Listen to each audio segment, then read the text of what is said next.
This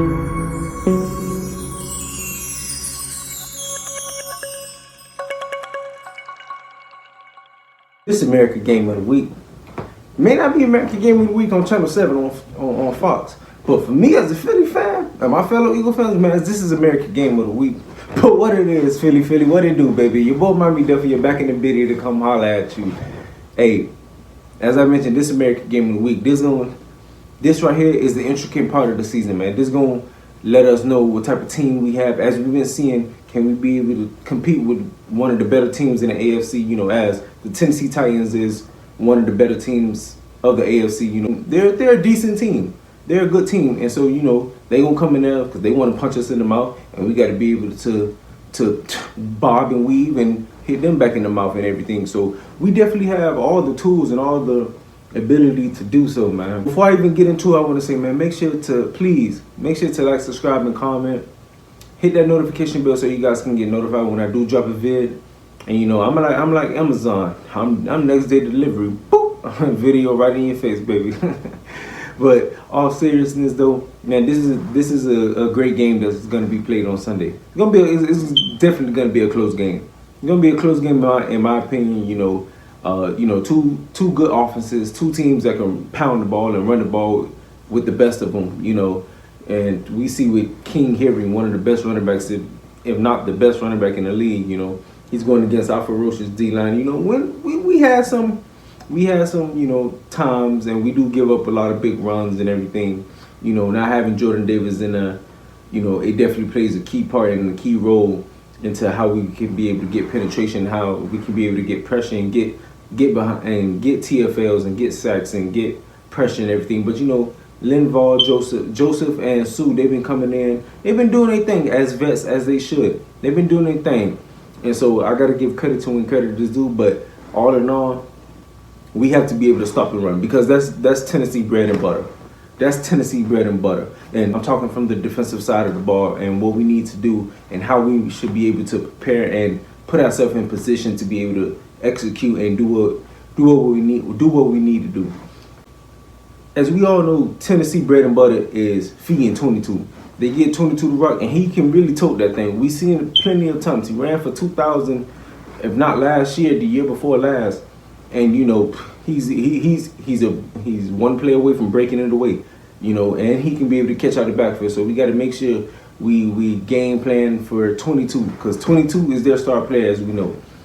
So with that being said, you know, this game right here, since they run the ball 52% of the time, so half of the time they're going to run the ball. They're slightly below us. You know, we run the ball 52.7% of the time. They run the ball, if I'm not mistaken, 52.4% of the time. So they we evenly match each other when it comes to running the ball. So that means our defense, we got to pin our ends back. We got to be able to fight off blocks. We got to get behind the line of scrimmage because he's a guy that once he get going, that team rallied behind him, and he started getting rolling, and he started getting the 100, 150, 200-yard games as we've seen how he did the Jacksonville and Texans plenty of times throughout his career. So we have to be able to get penetration. Hopefully Jordan Davis is back. You know, Coach Sirianni came out and said that hopefully he can be able to play and return because he was out for an extended period of time. So hopefully he get to come back in and just right away just play, put him in the game and let him do his thing. You know, we did have Sue and Joseph. They you know, these vets, they've been doing their thing. They came in and you know they doing what they supposed to do. But this game, we have to be able to stuff the run. We have to be able to stuff the run. Our edges, not edge rushers. Our DNs, edge rushers, same difference. Our edge rushers have to be able to keep containment, that clog, that A and the B gap, because that's where, as we've seen plenty of times, that's where they really like to run the ball. They like to run the running back dives. They like to run ISOs. They like to run between the A and the B gap. Also, they hit the C and you know, some sparingly we'll see Henry hit the D gap, and that's the outside for my people that may not understand. So we have to be able to have those clogs. Sometimes, you know, you go Sue, and if Jordan Davis is back, Sue and Jordan Davis, because Jordan Davis is a space eater. Sue is a space eater, and then some moments of the game, Hargrave and Fletch. You know, some points of the game, you know, you go Joseph and Fletch. You know, we have a rotational of D line where we can be able to get penetration. And you know, the edge rushers, we gonna rotate that in and out regardless. So, and also one thing we definitely need to do this game, Gannon, Gannon, because that guy there really grinds my gears because he have so much firepower on the defensive side that I honestly think he don't know what to do with all this talent that he has. He don't know how to put his guys in position. This game we definitely need to go to a traditional 43 defense because it's gonna allow. We need to have backers. We need to have backers because DB against Derrick Henry he's not gonna stand a chance. Let's just call a spade, and I'm all about giving it to you blood raw. Yeah, so let's just be real with it. We cannot have a nickelback trying to tackle Derrick Henry for a whole game. We cannot have that. We cannot allow that. So inserting now, putting Nakobe Dean in, let that young bull get some burn, man. I have yet to see that young bull get some burn. I seen him get burned on special teams, but put that young bull in that line of fire. Let's see what he can do. He's not a national champ. He wasn't one of the best linebackers in the draft and in the country for no reason. Let's put that man in there. So we're over to 43, Kyzir White, TJ Edwards, and Nakobe Dean. That way we can be able to, and then, you know, Fletch, Jordan Davis, Sweat, and BG. And we're gonna have to rotate Hassan Reddick in, or you know, because he's not a pass. He cannot drop it. He cannot drop in coverage. He's horrible in coverage. So we got to do what we gotta do. And so, you know, if we gotta rotate him in or take BG out and insert Reddick in, then so be it. But we have to be able to play the run. And we have athletic linebackers that can be able to run. So if they do come out in a different formation while we in the 43, our linebackers can be able to, you know, run with their receivers, run with their tight ends, or if they running backs come out the backfield, run with them and things of that nature.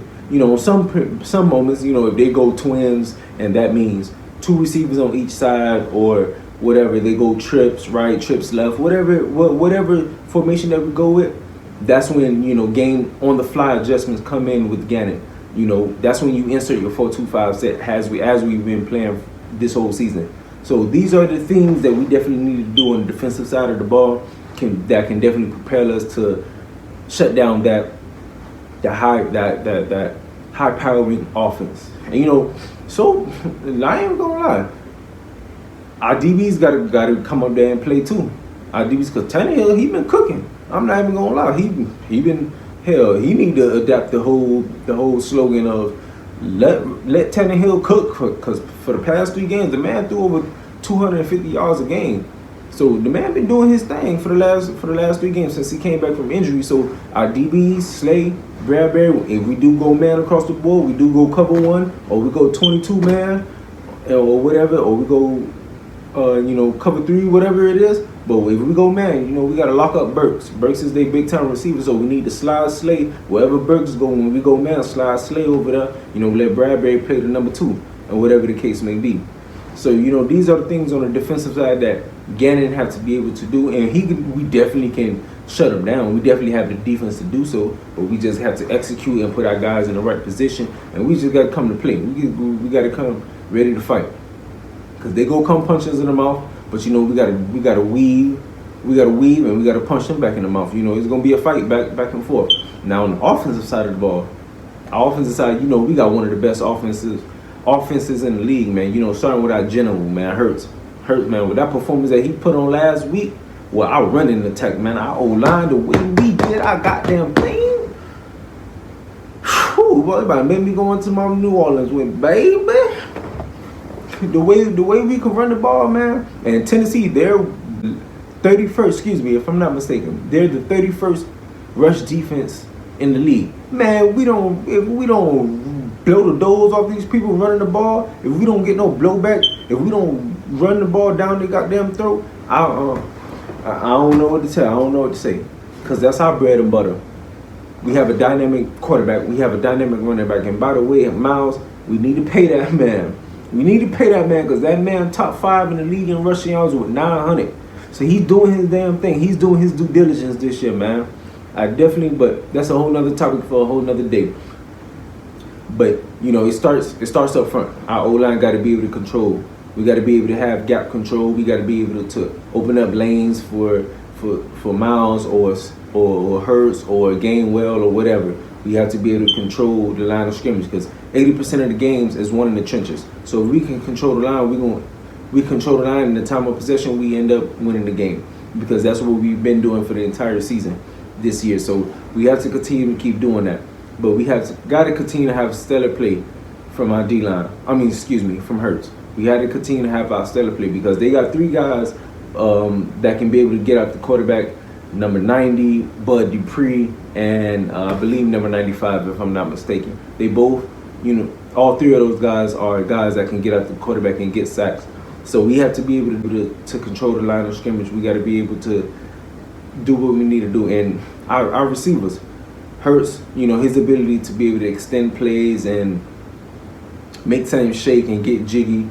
Of course, he gonna get jiggy outside of the pocket, but his ability to hit those big time receivers.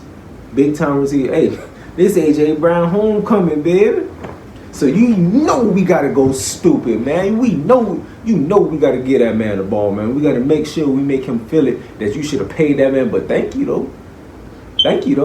We gotta make sure we make that man feel it. Make Tennessee feel it, man. Get that man the ball. Let that man get 12 receptions for 150, man. 2 tugs, man. Definitely, man. I'm calling it now. Stat line for AJ Brown, his homecoming, 12 receptions, 150 plus yards, 2 tugs, man. We definitely gotta make him feel it. Thank you for the trade though. Then let Smitty get jiggy. We have so much firepower on the offensive side of the ball that we should be able to, it's gonna be a close game because I'm not gonna discredit Tennessee defense. They play good defense and everything. Sometimes they have their hiccups here and there, but for the most part they're sound on defense. Mike Vrabel has a good defense and everything. So the score, I say we're gonna win 27-17, man. This your boy Miami Delphia. Make sure to like, subscribe, and comment.